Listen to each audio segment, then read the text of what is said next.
There's an interesting poll that's out. It's called the Eldman's Trust Barometer. Apparently, this comes out every year. And it measures basically the public's trust in media. And this year, trust in media has basically fallen to an abysmally new low. Now, you've heard me make arguments about why I think the trust in media fails. The removing the Alex Joneses of the world, the removing the Donald Trumps of the world. I don't think that gets to the really heart of the matter. The very fact that Trump or Alex Jones or some of these other people pushing the QAnons and whatnot, the reason that they get the publicity or the credibility, quote unquote, that they get amongst the people who pay attention to that stuff has everything to do with the belief that mainstream media is not being honest in the way that it presents its information, that it's biased either to a particular party or to particular ideology. And this belief, this thing that goes through our culture, not just our culture, apparently across the world, Democrats and Republicans, has caused a certain distrust in the stories that media is relaying to the public. Now, understand the gravity of this. Media is the thing that's supposed to inform the public, to give the public the idea of reality. This is the framing and the picture of reality to which you are functioning in your world. Otherwise, how would you know what goes beyond your doorway? How do you know what goes on across the world? How do you know what's going on across the country? How do you know what's going on in this particular political realm or economic realm or whatever other social realm? How do you know if it's not from media, either social or, for the most part, journalism? And if you get to the point where a large part of the public no longer believes in that particular institution, no longer believes in the picture of reality that it presents, either because that picture of reality is monetized or that picture of reality is working in concert with some kind of political institution that cuts news and stories in a particular way in order to influence perspective. Meaning, it's not enough to say, this is the information, here's the news. And I don't buy for one moment that there's a such thing as objectivity, but I do think there's something that you can approach where you try to be fair and earnest in the way that you approve or push a story. If you are screaming that Bernie Sanders makes your skin crawl, that is not necessarily fair in any context of fair. If you have a network that gives a glowing recommendation to one particular politician, glowing, fawning attention, while simultaneously attacking the other people who are part of that particular race and putting out one hit story after the next, critically covering their plans while completely ignoring the other or giving it a soft glance. If you're doing this, you're basically giving media attention and support to one, and it's media making a choice. I'm making the point that there are all sorts of instances of this, but the public, either way, is sensing something. And I gotta be honest, I can't say the public is wrong. We often push back on what media pushes in regards to the narratives that they push. And oftentimes those things run in line with issues of state, especially if anything across our borders. But even internally, more recently, CNN and MSNBC have been anti-Trump networks. The biases, the failures, all went in one way. I can jot it down just within a few seconds, the lies that are pushed forth on the American public that they want us to believe that are bald face. For example, the Trump administration, with all of the leaks that were taking place on the Trump administration, you get social media, Twitter and whatnot, basically saying we're no longer allowing leaks. Yes, we allowed those leaks for the last 3 years. Yes, we allowed the Trump and Russia stuff. Yes, the Trump and Russia stuff was a lie. It was wrong. And one court case after the next was knocked that down. Trump even started using the case himself for defense, in which Democrats decided to basically try to push back, saying that shouldn't be used. And yet, you still have some Democrats that are still pushing this idea of Russiagate. And you would still probably have media, or you still have media allowing these guys to push this uncritically. The attacks on Tulsi Gabbard, a Putin puppet. Is she a Putin puppet? No, of course not. But these were the attacks leveled at her because she trespassed on this idea of Hillary Clinton, political institution working with the various elements of media. Media does have their people that they ditch or give stories to. They're lemmings that do this for access, that do this because of ideological alliance with a particular person in media. Or for that matter, they may be dropping the story for opposition research or the attacks on the opposition. Meaning, when the political leader is working with a particular media institution, they may be doing it, the media, for access. They may be doing it for ideological beliefs. The politician is using it for opposition research to hit their various opponents in regards to the leaks that they give. The public is not wrong for believing that something is wrong here. I want to go through this poll because I think it's interesting, or at the very least, I want to go through the article itself. Because if you want to fix the institution, getting rid of Alex Jones or Trump or whoever doesn't make you believe that the world is straight or that the world is round. At that point, it's already in. Those people will seek out that information. They will not believe the mainstream media and the stuff that these guys are pushing, and they will continue with that belief. The institution itself, the stories, the media, the things that are reported, needs to bear more honesty. And until that happens, and I got to be honest, even after that happens, there will still be doubt. But you got to start somewhere. Welcome to the Soapbox.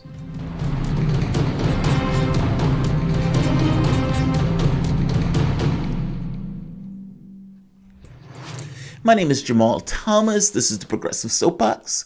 Guys, if you dig this content, please like, share, and subscribe. You can always support this content through PayPal or Patreon. This content is brought to you by you, and I appreciate you the opportunity for allowing me to do it. I thought this one was interesting. I think this one is interesting for all sorts of reasons. One, it has to do with the failure of an institution and the public's trust and loss of credibility of that institution. And an institution not entirely seemingly understanding why. There's this really interesting interview with Jill Stein, I forget the other person who's doing it. And they basically said, yeah, that's a Russian perspective, but what is an American perspective? Don't you think you should take that? And what if taking the American perspective is just dishonest? What happens when you get to that point? What happens when the public loses faith in the political institution, one, but also in media? That's a major, big deal. If we can't find common ground in regards to what's true, if everybody can just choose their own truths, there could be no commonality between us. I can think of a few. Juan Guaido. We're going to pretend that he's president of Venezuela. Trump is protecting the oil. Was Trump protecting the oil? Or did Trump steal the oil? Obama was basically no troops or no boots on the ground. They reported this over and over and over again. Obama was basically backing terrorists to use those terrorists as a battering ram to take down and murder, sodomize Gaddafi. But on top of that, they tried to depose Assad. If it wasn't for Iran and if it wasn't for Russia interceding on that, they might have succeeded, and you would have basically had ISIS taking over the territory of Syria. I suppose Obama thought that he could have a full-throated military engagement with the United States involved in the process if it is outright terrorists, but he couldn't necessarily do it with Assad in office. Idlib province was interesting. Idlib province became a haven for terrorists. Tens of thousands of terrorists ended up there. As the Russian and Syrian troops took back the territory of Syria, they fled to Idlib. The United States, oddly enough, threatened to end the world, threatened a war with Russia and whoever else attacked Idlib, despite the fact that it was a haven for terrorists. Astonishing. Why was the U.S. acting as the Air Force for terrorists? And why was the U.S. so interested in protecting a haven for terrorists? And did the media report it in the terms that I'm reporting it now? That we were basically protecting terrorists because they were our terrorists that we were using as a battering ram. Bush lied, and the media carried that lie. How long did the media carry the lie of weapons of mass destruction? And on top of that, was there any honest review and criticism of how that happened, why that happened, any castigation in regards to the stories that were being carried in the triumphalism regarding that particular war as that particular war was happening? And what about Russiagate? What about Russiagate?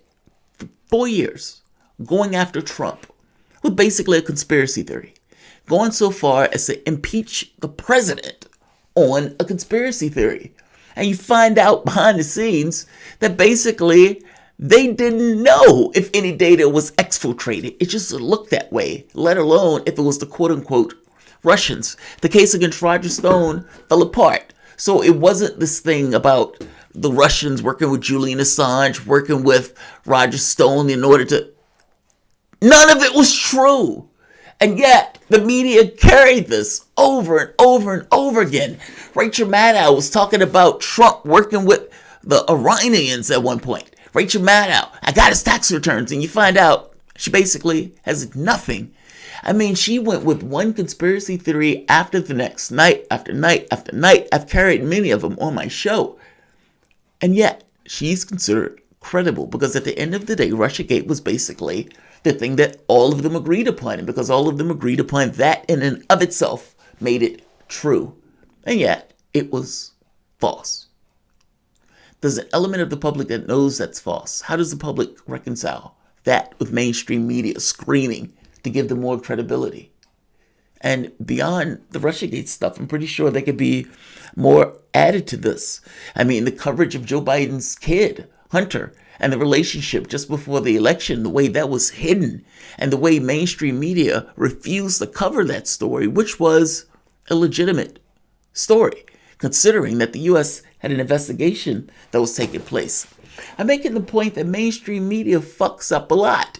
And it's not just screwing up details, it's also screwing up this notion of framing to give the American public a certain framing of it. It's as if the mainstream media's point of view and opinion goes for about a few years. And beyond that few year period, blinders. So if you make a point that says, Tulsi Gabbard, hey, we're arming terrorists, Jake. And Jake, the government says that's not true. Well, Jake, are you the arbiter of truth or not? Is it true or false? Are you telling me that you and CNN and the vast powers that the organization has couldn't get to the bottom of whether or not we were backing terrorists in Syria? My answer is, of course they could. They just don't. They have dogs in a hunt every bit as much as Fox News or every bit as much as MSNBC. All of these guys are basically paid by oligarchs.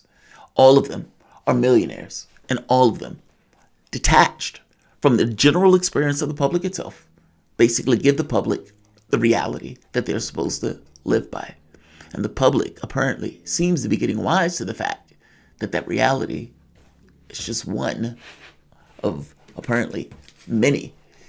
The problem is that as this fractures and as that trust fractures, the actual reality of things gets lost into people going into their own enclaves to get their own specific thing of reality. That's not Trump's fault. That's not Alex Jones's fault. That's not QAnon's fault. That's the fault of media and the political institutions itself that have basically let the public down. Let's take a look at Axios' poll for a moment. Right here. Trust in traditional media has declined in an all-time low, and many new professionals are determined to do something about it. Faith in society's central institutions, especially government and media, is the glue that holds society together. The glue was visibly dissolved a decade ago and has now, for many millions of Americans, disappeared entirely. For the first time ever, fewer than half of all Americans have trust in traditional media, according to the data from Edelman's Trust Barometer. Trust in social media has hit an all-time low of 27%. 56% of Americans agree with the statement that journalism and reporters are purposely trying to mislead the public by saying things that they know are false or gross exaggerations, unquote. Yeah. Especially if you're on social media, right? You're trying to get clicks, you're trying to get views. And media, whether it's newspapers, whether it's social media, whether it's whatever, are always in this level of competition of trying to get the people to watch your story, to click on your particular thing. That particular click is some 0.% of a penny. Or for that matter, landing on this particular page is some 0.% of a penny. Or I hope you get my point. Whether you're watching CNN, whether you're watching MSNBC, whatever those networks are, or whatever this stuff is, basically they want you to watch theirs, and it creates a certain degree of competition between various organizations to get you to watch their particular story. Competition, the pressure, pushes the volume up in regards to what they're trying to get across. 58% think that most news organizations are more concerned with supporting an ideology or political position than informing the public.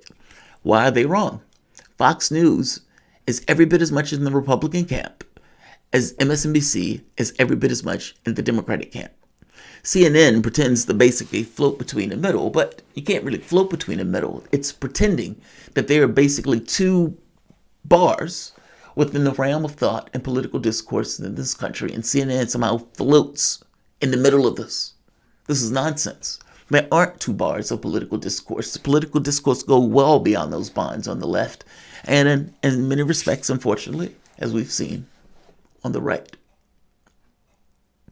My point is, the public isn't wrong for looking at that and realizing we're being scammed. When Edelman's repolled Americans after the election, the figures had deteriorated even further, with 57% of Democrats trusting in media and only 18% of Republicans. Now, the 18% of Republicans are because Donald Trump directly went after the election and directly went after media, and many of those Republicans know that the Hunter Biden story was suppressed and hidden, and many of them believe, unfortunately, that Donald Trump was stolen. The election was stolen from Trump.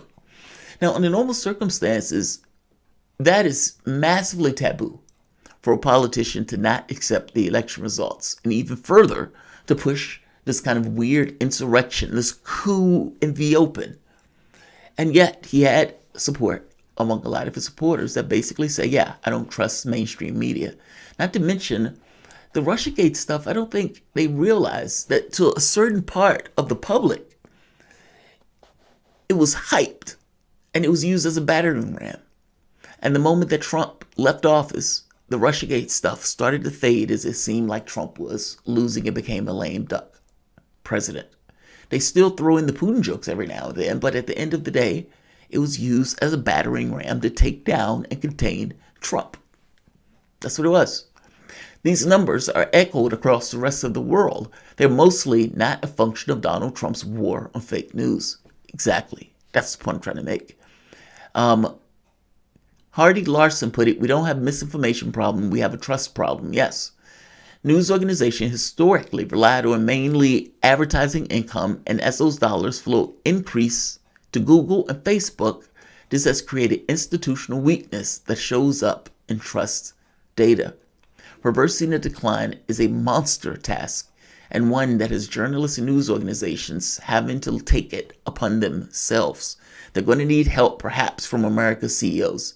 Now think about that. They need help from America's CEOs. They need help from the greediest people on the planet. That's who is going to get us out of that morass. Because their argument is that Americans trust the CEOs of their companies. Now, Americans trust the CEOs of their companies because they have to. Their livelihood, their very living depends on it. Their ability to pay their kid and their rent and their car note depends on it. Their ability to have a life depends on it. So yeah, I would imagine they probably would have a certain degree of leader-like trust in their CEOs. If that's who they're depending upon, though, people who basically, if they could get over a nickel, meaning cutting their salaries or putting in a robot to take their jobs, people who are basically focused entirely and utterly on the bottom line, if that who America is trusting because the media and the institutions of the government have frayed so much, we're fucked.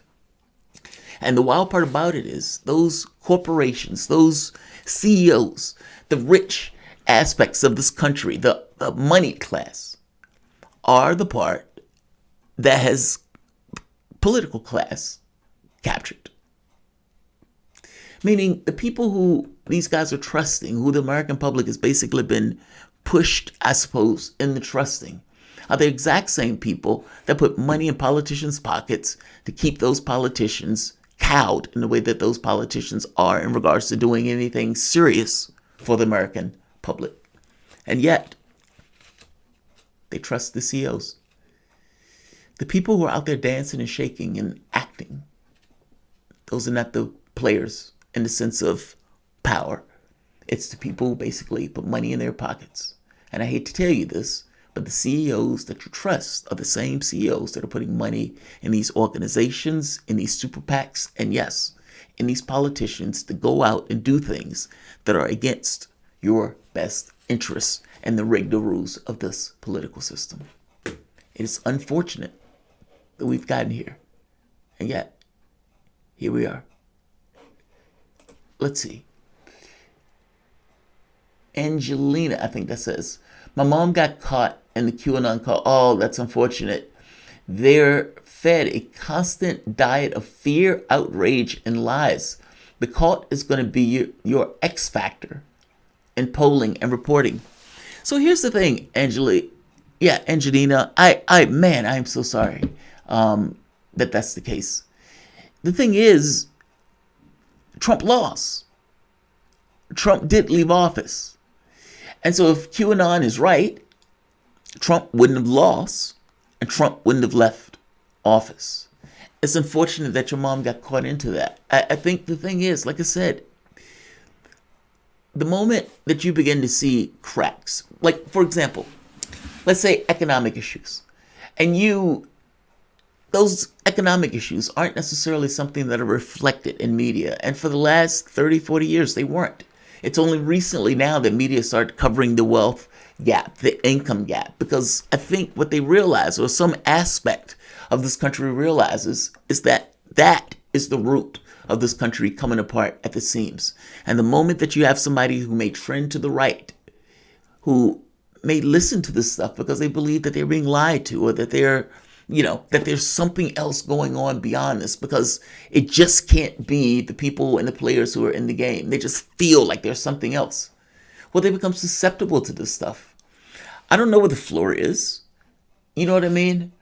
Like, it's honest to say that it is impossible to know real reality. Fair enough. But I am pretty certain it's not theirs. And unfortunately, people get wrapped up into this. So, I'm sorry, Angelina. Yeah, that's unfortunate. That really is.